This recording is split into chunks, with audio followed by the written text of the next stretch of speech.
Aw yeah, talking about red hair Shanks in today's video, ladies and gentlemen. Now look, I'm sure we're all well aware of red hair Shanks and his many accomplishments in the story, but just in case you've suffered some horrible debilitating accident and are now having retrograde amnesia, don't worry, I got your back. Shanks is the captain of the Red Hair Pirates, a member of the prestigious Yonko. He's got a bounty of over 4 billion berry. He's a master swordsman, an expert right armor, and a professional right-hander. And at the tender age of only 12, he served as an apprentice pirate for Goldie Roger, the king of the pirates himself. I also hear through the grapevine he bakes a mean pumpkin pie. But in today's video, we're going to be asking the ultimate question. What is the ultimate question? Well, I'll tell you right now. Does Shanks got the D? Context will follow in a moment. I am thirsty.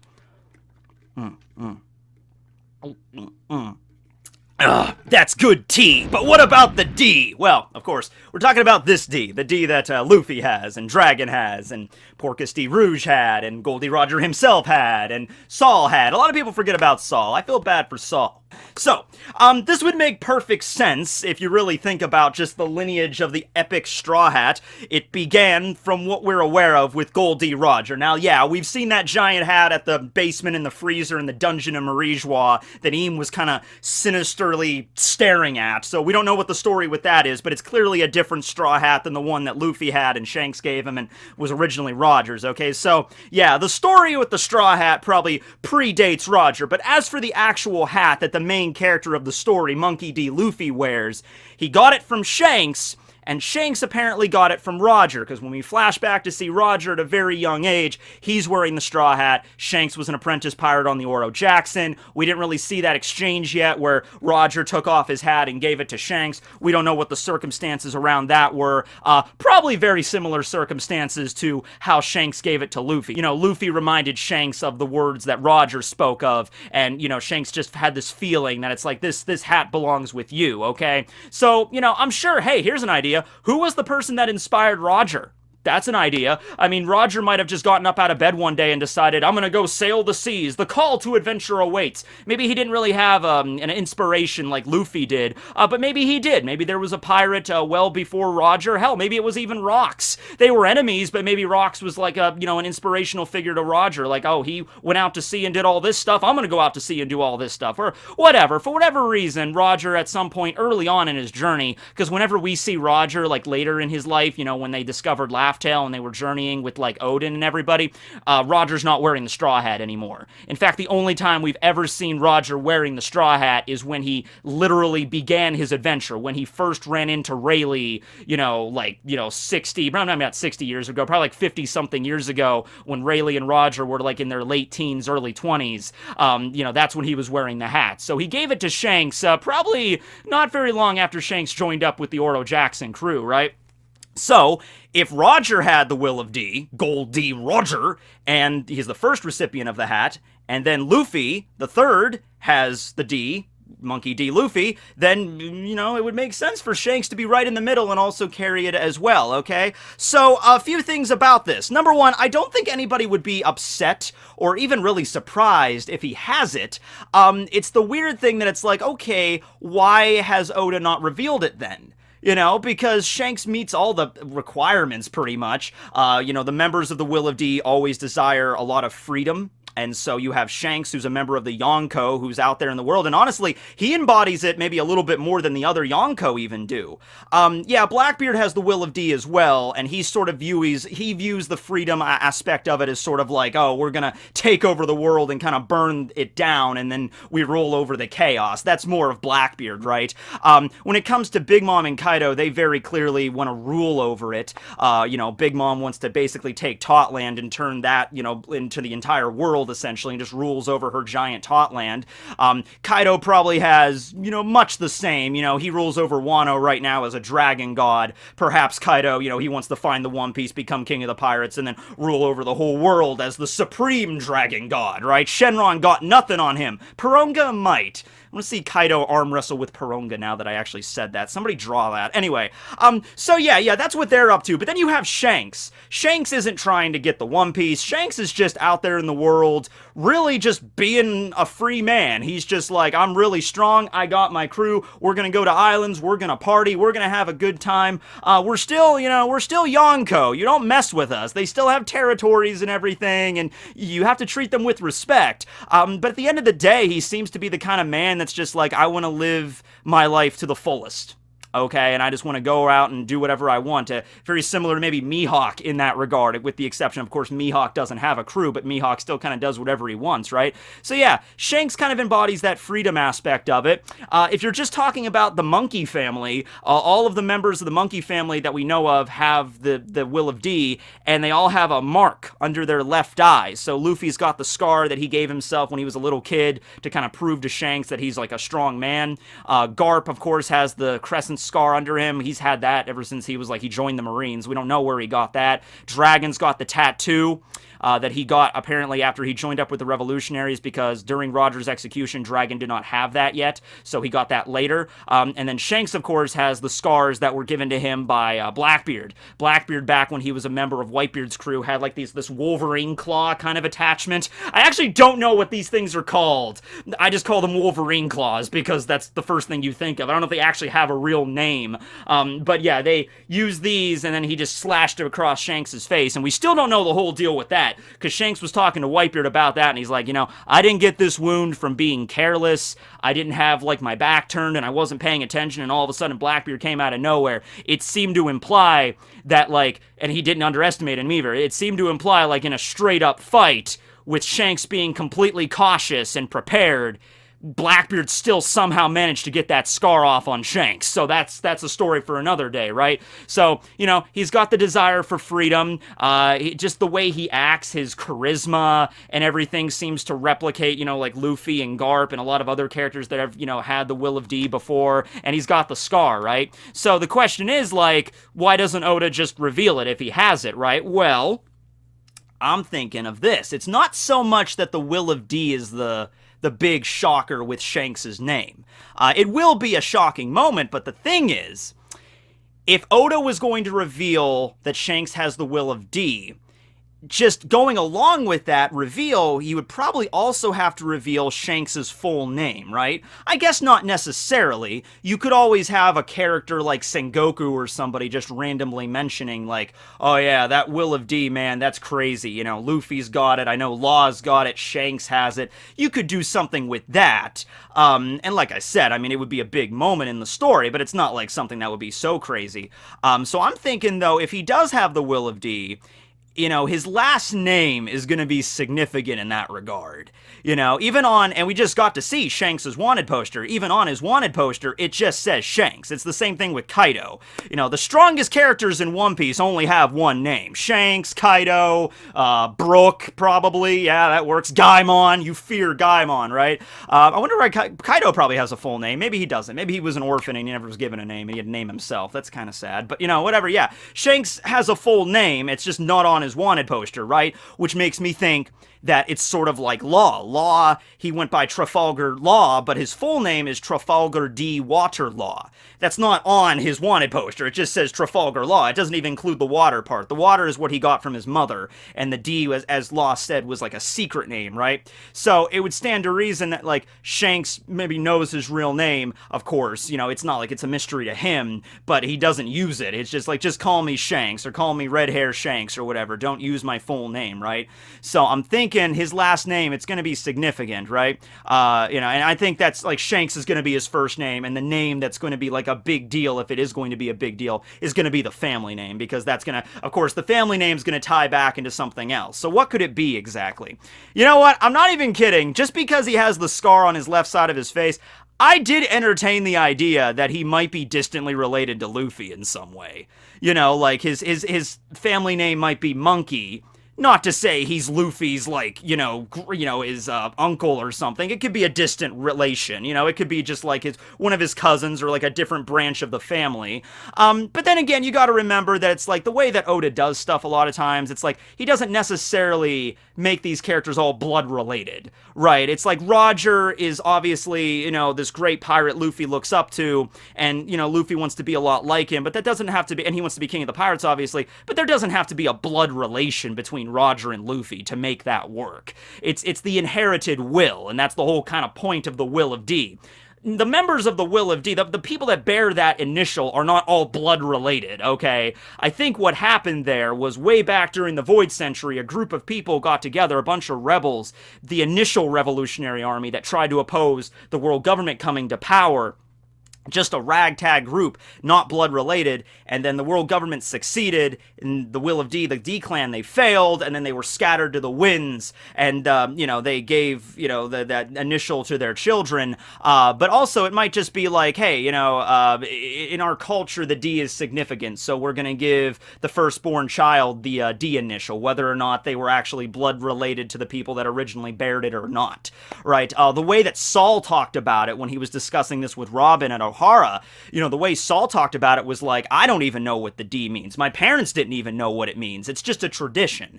The giants of my particular family, because Saul did not come from Elbaf, he came from somewhere else where giants just happened to live. But he's like, yeah, in my family, it's just the D is passed down the generations. My dad had it, he didn't know what it meant. My grandparents had it, they didn't know what it meant, and it's just, I have it now, right? And it's just like, it's just a weird thing that's kind of part of our family and just scattered around the world, right? Right, so, I personally don't think that Shanks is, distantly related to Luffy, but if we find out he does have the same family name and he has the scar, okay, I could kind of see that. But just going with the themes that Oda utilizes in his manga, I don't think that's going to be the case. But I figured I'd throw it out. Okay, so what are some other possible family names we could discover that has, Shanks has attached to him, and it's like, whoa, that's a big deal. Well, okay, Oda, I see what you did. That's the reason you never revealed Shanks' full name, because it was that name all along. Okay, that's a big game changer. Alright, so let's look at it from this perspective. You guys know about the 20 families that founded the world government, right? You already see where this is going. But you know about the 20 families, right? No, you don't, because we only know 2 of them so far. We know the Nefeltari family was one of the families, but they almost immediately left after the world government was founded, and most of the families chose to stay and live in Marijois and rule over this new government they created. The Nefeltari family decided to stay in their ancestral homeland, Alabasta, that they ruled over since antiquity, okay? So they stayed there, so it was the 19 families that actually continued to live in Marijois, and their descendants today are the Tenryubito, the celestial dragons, right out of those 19 families.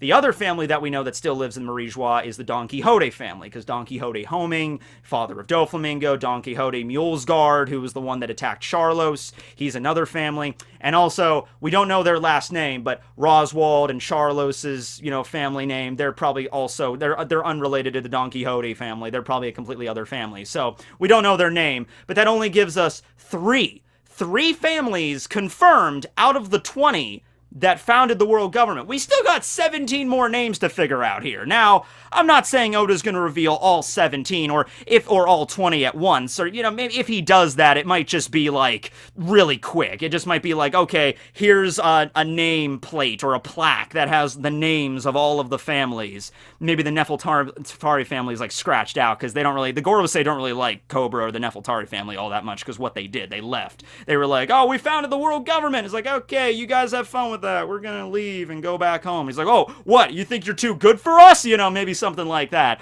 But yeah, we might find out all of the names. It's just all of the names might not be significant. It might be a few placeholder names that are just there just to be there, right? But if we find out the names of these 20 families, and then we find out later that Shanks has that same name, then that would be a big deal. That would be a moment that's like, okay.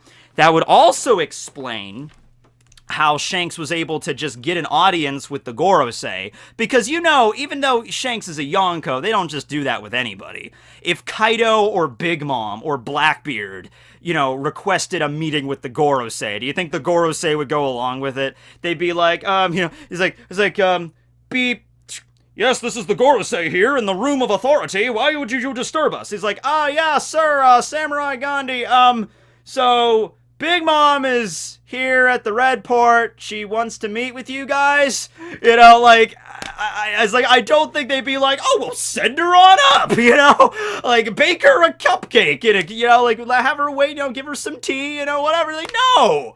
I think the only reason they met with Shanks was because Shanks, in terms of being a Yonko, being a pirate, he's a lot more reasonable.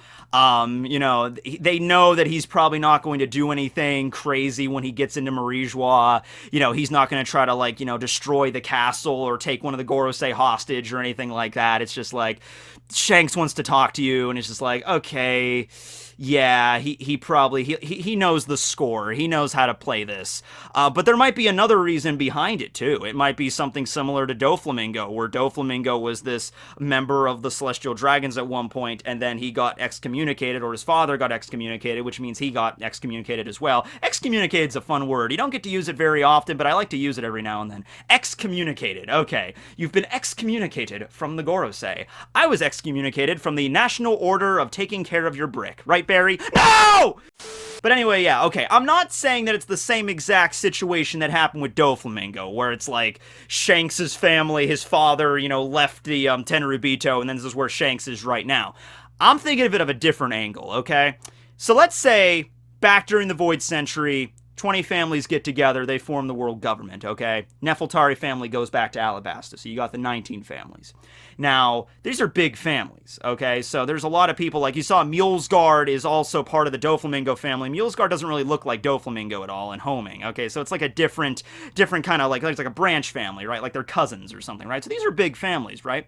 So, let's say maybe a couple hundred years ago, 300-400 years ago or whatever, there were some other Tenryubito that decided to leave Marijois and break off and go back down into the Blue Sea. They didn't have, or the lower realm as they call it, they didn't have the same perspective as Homing maybe. Homing was very naive. He had good intentions, but he was like, oh, well, yes, I've decided to declare my humanity and live amongst the common folk. I'm sure they'll accept me perfectly fine, and they, so he was a little bit, he had good intentions, but he was a little naive there. Maybe there were members of the Tenryubito at one point, a couple hundred years back, that discovered the true history of everything that went on, and instead of being proud of that history and what they did, they were disgusted by it. Like, when they learned about what happened and everything, they were like, oh my god, that's horrible, and they decided to leave Marijois, and then Shanks is a descendant of those people that left hundreds of years ago. And so they decided, we're gonna change over to the other side. We're no longer gonna be under the world government's flag and banner. We're gonna take up the spirit of the Will of D clan, and we're gonna give our children the Will of D. That would explain how Shanks might have connections to both the Will of D, but also have connections to the world government and the Tenryubito. Because you'd figure that the Will of D is like the natural enemy of God, or in the case of God in this context, that's the Tenryubito. They're the natural enemies. So it doesn't make any sense for the Tenryubito to name their children, with the D initial, okay? Because that would just be counterintuitive, right, for what they're doing, Actually, if a member of the Tenryubito did do that, that would probably be seen as an act of treason to the Goro Say, right, to do something like that. No, let's say it was like his great-great-great-great-great-great-grandfather or somebody like that left, and it's just like, like this family maybe has been causing them problems for decades and centuries. It's like, oh man, it's just like they're a family that are really smart. They know what they're doing. They know where to hide. They know all the ins and outs of Marijois. And so we can never capture them. We can never bring them in. They always slip through our hands. And, there's nothing we can do about them, really, because we've tried and we've failed. And they're always just a massive thorn in our side. That's like Shanks and his family, right? So, yeah. I think that makes more sense than being like blood relation to Luffy or anybody, that he has blood relations going all the way back to the, the Tenryubito. Or maybe taking it one more step than the Tenryubito, if the Goro Say are like a governmental body, well, they are a governmental body, but if they're a governmental body that has to like replace their members, because I know there's some people that think the Goro Say are immortal, or, they've been this way since the Void Century, right? Which is, I guess, possible. I don't view it like that. I think it's just like, okay, when one of them gets so old to the point where they can't discuss things anymore, they're getting senile or something, they get somebody else and they bring in a new blood from the Tenryubito, right? And I think there's a select group of the Tenryubito that are trained to become the next Goro Say. So let's say maybe, though, like I said, a couple hundred years ago, it was a different batch of Goro Say back then, and one of the Goro Say left, and that's the ancestor of Shanks. that would be a really big deal. That would be something, because you figure 900 years of ruling. Homing was the only one that decided to leave. I mean, the Nefeltari family left, but that was before all this started. That was like at the very, very, very beginning. Like as soon as the world government was founded, the Nefeltari family left. All right, but ever since then, since the Nefeltari family, 800 years ago at the tail end of the Void Century, the only Tenryubito, the only Goro Say, the only person in that echelon to ever defect, that was Homing and his wife. I don't buy that. I think there was something else that happened before then. Something else happened in the intermediate time where it was just like, yeah, I think Dragon and his wife are probably going to be involved in that as well in some way, but I don't think it was a very commonplace thing to happen, but I think it has happened before, and the Tenryubito just don't like to talk about it. Whenever a family leaves and they get away, because it wouldn't be hard. It seriously wouldn't be hard for them just to get away and do their own thing. I'll just throw it out for you right now. Let's say you're a Tenryubito. You leave Marijois. You're sailing around in your government ship, and you got all your retainers and everything. You can do whatever you want. I don't think it would be that hard in that situation to get rid of all your servants and then just sail off to parts unknown and do whatever you want. Because you have all the power, and you have all the money. Tenryubito, you know how much money, you know how many berries are probably in a Tenryubito ship? You could just be like, I've decided to defect from the Tenryubito. All the servants are like, wait, what? And then just take them all out. And then maybe the most loyal ones you keep on your crew. You have all this money. You can go off and do whatever you want, And then by the time the news gets back to Marijois, it's like, Saint Tweedledoofer, he decided to leave. He left the Tenryubito. He's going off the reservation, so to speak, right? Oh, no, not Saint Tweedledoofer. He was supposed to, be part of my, baby shower next month. Damn it. And so Saint Tweedledoofer, he's going off there. I am casting aside the Saint title. I am now just Pirate Tweedledoofer the First. That's also probably another reason why Shanks doesn't want his last name to be known. Shanks D. Tweedledoofer. It's kind of hard. I don't care how big your bounty is, how much of a biggity badass you are. You can't roll into town and declare your last name is that and expect to be, met with terror. That's just not gonna fly. So there you go. That explains, but no, seriously, taking aside the goofy name, there would be a reason why the Tenryubito wouldn't want to talk about it, because it's a blemish for them, like, oh, one of our own left. They don't really talk about it much anymore. And then, I'm sure they try to sweep the whole homing thing under the rug and the Doflamingo thing under the rug. They didn't want anybody else to know about that, really. And then there's a reason why Shanks can't just go around and declare his last name, because if he says his last name, it's like, oh, that's the same last name as one of the Tenryubito. Whoa, that's not, there's something up there. So there's a reason why both parties involved would not want their names to be known, and why Shanks just goes by Shanks, right? But yeah, I think at the end of the day, if Shanks' last name is going to be revealed, it's going to be something significant like that, and might as well throw the Will of D in there, well, just to, extra measure, it makes sense, right? So, yeah, let me know below what you guys think about Shanks, if he's a bearer of the Will of D, and more importantly, what his last name would be on top of his middle initial being a D, right? What his, you don't have to tell me exactly what it was, because if it is a family name from the Tenryubito, then we don't know all their names, right? But do you think it's connected to that, or the Goro Say in some way, or if it's related to something else? Or if it's like, hey, another way of taking it is Shanks doesn't have the Will of D. He's just Shanks, and that's all he'll ever be known as, just Shanks. And his job was to not bear the Will of D, but to pass on the will from Roger to Luffy. Because Roger was dead by the time Luffy was born, so somebody else had to pass on the will, and Shanks was just holding on to it. And that kind of, diminishes Shanks' role a little bit, so I'm not sure how I feel about that, but it's also a possibility. Alright, well anyway, thanks for watching, everybody. This will be Tekking101 signing out. I'm gonna go reapply for the Society of the Well-Being of Bricks. I'm ready to be a good dad to you, Barry. What?